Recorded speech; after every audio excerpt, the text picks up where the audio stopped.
ನಮಸ್ಕಾರ. ಪೋಷಕರೇ ತಮ್ಮ ದಿನನಿತ್ಯ ಚಟುವಟಿಕೆಗಳಲ್ಲಿ, ತಮ್ಮ ದಿನನಿತ್ಯ ಕಾರ್ಯಕ್ರಮಗಳಲ್ಲಿ, ಆ, ಜಂಜಾಟಗಳಲ್ಲಿ ತಾವು ತೊಡಗಿಸಿಕೊಂಡು ಮಕ್ಕಳ ಮೇಲ್ವಿಚಾರಣೆ ಕೊರತೆಯಿಂದ ಕರಾಳವಾಗ್ತಿದೆ. ಮಕ್ಕಳ ಭವಿಷ್ಯ ಕರಾಳವಾಗ್ತಿದೆ. ಇದರ ಬಗ್ಗೆ ಬೇಕಾಗಿದೆ. ಮಕ್ಕಳಿಗೆ ಅಪ್ರಾಪ್ತ ವಯಸ್ಸಿನ ಮಕ್ಕಳಿಗೆ ಯಾವುದು ಒಳ್ಳೆಯದು, ಯಾವುದು ಕೆಟ್ಟದ್ದು ಅನ್ನೋದು ಒಂದು ವಿಚಾರಗಳು ತಿಳಿ ಹೇಳುವಂಥ ಒಂದು ಕೆಲಸಗಳು ತುಂಬ ಅತಿ ಕಡಿಮೆ ಆಗ್ತಿದೆ. ಶಾಲೆಯಲ್ಲಿ ವಿದ್ಯಾಭ್ಯಾಸದ ಬಗ್ಗೆ, ಅಂಕಿಅಂಶಗಳ ಬಗ್ಗೆ ಗಮನ ಹರಿಸ್ತಿದ್ದಾರೆ ಹೊರತು ಅವರ ಒಳ್ಳೆಯದು ಕೆಟ್ಟದ್ದು ಯಾವುದು ಅಂತ ಹೇಳುವಂಥ ಒಂದು ಪರಿಸ್ಥಿತಿಯಲ್ಲಿ ಆ ಸಮಯ ಸಹ ಅಭಾವದಿಂದ ಈ ವಿಚಾರಗಳನ್ನು ತಿಳಿ ಹೇಳಲು ಕೊರತೆ ಆಗ್ತಿದೆ. ಕಾರಣ ಏನಪ್ಪ ಅಂತ ಹೇಳಿದ್ರೆ, ಎಲ್ಲ ಪೋಷಕರು ಸಹ ನಾವು ಫೀಸ್ ಕಟ್ತಾ ಇದ್ದೀವಿ, ನಮ್ಮ ಮಕ್ಕಳಿಗೆ ಒಳ್ಳೆ ಮಾರ್ಕ್ಸ್ ಬಂದಿದೆಯಾ, ಒಳ್ಳೆ ಇದು ಬಂದಿದೆಯಾ, ನಾಲೆಜ್ ಇದೆಯಾ ಅಂತ ಹೇಳ್ಬಿಟ್ಟು ಚೆಕ್ ಮಾಡ್ತಾ ಇಲ್ಲ. ಬರೀ ಮಾರ್ಕ್ಸ್ ಬಗ್ಗೆ ಹಿಂದೆ ಹೋಗ್ಬಿಟ್ಟು ಅವರ ಏನು ಆ್ಯಕ್ಟಿವಿಟೀಸ್ ಏನಿದೆಯೋ ಅವರ ಮೇಲ್ವಿಚಾರಣೆ ಕೊರತೆ ಎದ್ದು ಕಾಣ್ತಿದೆ. ಅಪ್ರಾಪ್ತ ಮಕ್ಕಳು ಒಂದು ಗಾಂಜಾ ವ್ಯಸನಿಗಳಾಗಿರ್ಬೋದು ಮತ್ತು ಇನ್ನಿತರ ಚಟುವಟಿಕೆಗಳ ಬಗ್ಗೆ ಹೆಚ್ಚಿನ ಗಮನ ಹರಿಸ್ಬಿಟ್ಟು ಒಂದು ಮೊಬೈಲ್ ತಮ್ಮ ವ್ಯಾಮೋಹದಿಂದ ತಮ್ಮ ಜೀವನಗಳೇ ಒಂದು ಭವಿಷ್ಯವನ್ನೇ ಹಾಳು ಮಾಡ್ಕೊತಿದ್ದಾರೆ. ಇತ್ತೀಚೆಗೆ ನಮ್ಮ ಜಿಲ್ಲೆಯಲ್ಲಿರ್ಬೋದು ಪೋಕ್ಸೋ ಪ್ರಕರಣಗಳು ಸಹ ಅಲ್ಲಿ ಈ ಅಪರಾಧಗಳಲ್ಲಿ ಅದು ಸಹ ಒಂದು ಭಾಗವನ್ನು ಪಡೆದುಕೊಂಡಿದೆ. ಈ ಪೋಕ್ಸೋ ಪ್ರಕರಣಗಳು ಯಾಕಪ್ಪ ಹೆಚ್ಚಾಗ್ತಿದೆ ಅಂತ ಹೇಳಿದ್ರೆ, ಮಕ್ಕಳಿಗೆ ಯಾವುದು ಒಳ್ಳೆಯದು ಯಾವುದು ಕೆಟ್ಟದ್ದು ಅನ್ನೋದು ತಿಳಿ ಹೇಳಬೇಕಾಗಿದೆ. ಹೆಣ್ಣು ಮಕ್ಕಳಿಗೆ, ವಿಶೇಷವಾಗಿ ಹೆಣ್ಣು ಮಕ್ಕಳಿಗೆ ಏನು ಒಳ್ಳೆಯದು ಯಾವುದು ಕೆಟ್ಟದ್ದು ಅನ್ನೋದು ಒಂದು ವಿಷಯ ತಿಳಿ ಹೇಳುವಂಥ ಒಂದು ಘಟನೆಗಳು ತುಂಬ ಕಡಿಮೆ ಆಗಿದೆ. ಅರಿವು ಮೂಡಿಸುವಂಥ ಒಂದು ಕಾರ್ಯಕ್ರಮಗಳು ಸಹ ಹೆಚ್ಚಾಗಬೇಕಾಗಿದೆ. ಮತ್ತು ನಮ್ಮ ಪೊಲೀಸ್ ಇಲಾಖೆಯವರು ಸಹ ಗಡಿ ಭಾಗಗಳಲ್ಲಿ, ಗ್ರಾಮೀಣ ಭಾಗಗಳಲ್ಲೂ ಸಹ ಈ ಗಾಂಜಾ ಎಂಬ ಮಹಮ್ಮಾರಿ ಆವರಿಸ್ಕೊಂಡಿದೆ. ಇದನ್ನು ತಾವು ಕಡಿವಾಣ ಹಾಕಿಲ್ಲ ಅಂತ ಹೇಳಿದ್ರೆ ಮುಂದಿನ ದಿನಗಳಲ್ಲಿ ಇದು ಸಮಾಜಕ್ಕೆ ಘಾತಕವಾಗಿ ಪರಿಣಾಮವಾಗಿ ಬೀರುತ್ತೆ.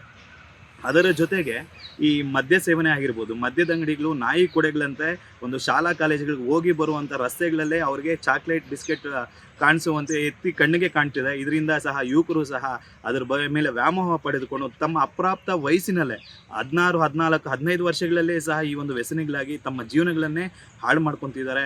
ನಾವು ಯಾವುದೇ ಒಂದು ಹಳ್ಳಿ ಆಗಿರ್ಬೋದು, ಒಂದು ಗ್ರಾಮಗಳಿಗೆ ಹೋಗಿದ್ರೆ ಈ ವಿದ್ಯುತ್ ಕಂಬಗಳಿಗೆ ನೇಣಾಕಿರ್ತಾರೆ. ಒಂದು 14, 15 ಜನ ವಯಸ್ಸಿನ ಮಕ್ಕಳ ಫೋಟೋಗಳೇ ತುಂಬ ಅತಿ ಹೆಚ್ಚು ಶ್ರದ್ಧಾಂಜಲಿ ಬೋರ್ಡ್ಗಳಾಗಿರ್ತಾರೆ. ಕಾರಣ ಏನಂತ ಹೇಳಿದ್ರೆ, ಅವ್ರಿಗೆ ಯಾವುದು ಒಳ್ಳೆಯದು ಯಾವುದು ಕೆಟ್ಟದ್ದು ಅಂತ ಹೇಳ್ಬಿಟ್ಟು ಗೊತ್ತಿರಲ್ಲ. ಆ ಒಂದು ವ್ಯಾಮೋಹದ ಮೇಲೆ, ಅವರು ಮೋಜು ಮಸ್ತಿಗಳ ಮೇಲೆ ಹೆಚ್ಚು ಗಮನ ಕೊಡುವುದರಿಂದ ತಮ್ಮ ಜೀವನಗಳನ್ನೇ ಹಾಳು ಮಾಡ್ಕೊತಿದ್ದಾರೆ. ಯುವಕರಲ್ಲೂ ಸಹ ಎಲ್ಲರಲ್ಲೂ ನಾನು ಪ್ರಾರ್ಥನೆ ಮಾಡೋದಿಷ್ಟೇ, ತಮ್ಮ ಜೀವನ ದೊಡ್ಡದಿದೆ. ನೀವು ಶತಾಯುಷಿಗಳಾಗಬೇಕಾಗಿರೋಂಥವ್ರು 15, 16 ವರ್ಷಕ್ಕೆ ತಮ್ಮ ಜೀವನಗಳನ್ನು ಮುಡಿಪಾಗಿಟ್ಟು ಸಾವನ್ನಪ್ತಿದ್ದೀರಾ, ತಮ್ಮ ಜೀವನಗಳನ್ನೇ ಹಾಳು ಮಾಡ್ಕೊತಿದ್ದೀರಾ. ದಯವಿಟ್ಟು ಎಚ್ಚೆತ್ತುಕೊಳ್ಳಿ. ತಮ್ಮ ಆರೋಗ್ಯದ ಬಗ್ಗೆ, ತಮ್ಮ ಭವಿಷ್ಯದ ಬಗ್ಗೆ, ತಮ್ಮ ವಿದ್ಯಾಭ್ಯಾಸದ ಬಗ್ಗೆ ಒಂದು ಗಮನ ಹರಿಸಬೇಕಾಗಿ ನಾನು ಪ್ರಾರ್ಥನೆ ಮಾಡ್ತೇನೆ. ಒಂದು ದೊಡ್ಡ ಗುರಿ ಇಟ್ಕೊಳ್ಳಿ. ಯಾವುದೇ ರೀತಿಯಾಗಿ ನಾವು ಒಂದು ದೊಡ್ಡ ಆಫೀಸರ್ ಆಗಿರಬೇಕು ಇಲ್ಲ ಅಂತ ಹೇಳಿದ್ರೆ, ಒಂದು ದೊಡ್ಡ ಗುರಿ ಇಟ್ಕೊಂಡ್ರೆ ಅದನ್ನು ನಾವು ರೀಚ್ ಆಗುವಂಥ ಕಡೆ ನಾವು ಗಮನ ಹರಿಸಬೇಕೇ ಹೊತ್ತು ಈ ಬೇರೆ ಇನ್ನಿತರ ಚಟುವಟಿಕೆಗಳಿಗೆ, ಬೇರೆ ವ್ಯಸನಿಗಳಿಗೆ, ಮೋಜು ಮಸ್ತಿಗಳಿಗೆ ನೀವು ಗಮನ ಹರಿಸಿದರೆ ತಮ್ಮ ಜೀವನಗಳೇ ಹಾಳಾಗೋಗುತ್ತೆ. ನಿಮಗಾಗಿ ಪೋಷಕರು ಲಕ್ಷಾಂತರ ರೂಪಾಯಿಯನ್ನು ವೆಚ್ಚ ಮಾಡಿ ವಿದ್ಯಾಭ್ಯಾಸ ನೀಡ್ತಿರ್ತಾರೆ. ಆದರೆ ಸಹ ತಾವು ವಿದ್ಯಾಭ್ಯಾಸದ ಬಗ್ಗೆ ಗಮನ ಕೊಡದೆ ಬೇರೆ ಚಟುವಟಿಕೆಗಳಿಗೆ ಗಮನ ಹರಿಸ್ತಿರೋದ್ರ ಕಾರಣದಿಂದ ತಮ್ಮ ಜೀವನವೂ ಹಾಳಾಗುತ್ತೆ.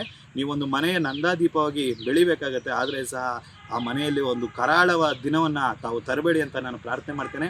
ಹಾಗೆಯೇ ನಮ್ಮ ಪೊಲೀಸ್ ಇಲಾಖೆಯವರಾಗಿರ್ಬೋದು, ಅಬಕಾರಿ ಇಲಾಖೆ ಆಗಿರ್ಬೋದು, ಮಹಿಳಾ ಮತ್ತು ಮಕ್ಕಳ ಕಲ್ಯಾಣ ಇಲಾಖೆಯಲ್ಲಿ ನಾನು ಪ್ರಾರ್ಥನೆ ಮಾಡೋದಿಷ್ಟೇ, ಈ ಗಾಂಜಾ ವ್ಯಸನಿಗಳ ಮೇಲೆ, ಗಾಂಜಾ ಸೇವಿಸುವವರ ಮೇಲೆ ದಯವಿಟ್ಟು ಕ್ರಮ ತೆಗೆದುಕೊಳ್ಳಿ.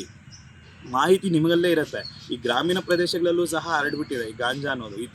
ಇದಕ್ಕೆ ಮುಂಚೆ ಪಟ್ಟಣಗಳಲ್ಲಿ, ನಗರಗಳಲ್ಲಿ ಮಾತ್ರ ಈ ಒಂದು ಗಾಂಜಾ ಅನ್ನೋದು ಒಂದು ಪದ ಕೇಳಿ ಬರ್ತಾ ಇತ್ತು. ಆದರೆ ಈಗ ಪ್ರತಿ ಗ್ರಾಮಗಳಲ್ಲೂ ಸಹ ಯಾವುದೋ ಒಂದು ಕೀಡು, ಅದೇನಾಗಿದೆ ಅಂದರೆ ಕ್ಯಾನ್ಸರ್ ರೀತಿ ಹರಡ್ತಿದೆ. ದಯವಿಟ್ಟು ಇದನ್ನು ಕಡಿವಾಣ ಹಾಕಿ. ಇಂದಿನ ದಿನಗಳಲ್ಲಿ ಸಮಾಜಕ್ಕೆ ಒಂದು ಕೆಟ್ಟ ಸಂದೇಶ ನೀಡಿದಂತಾಗುತ್ತೆ.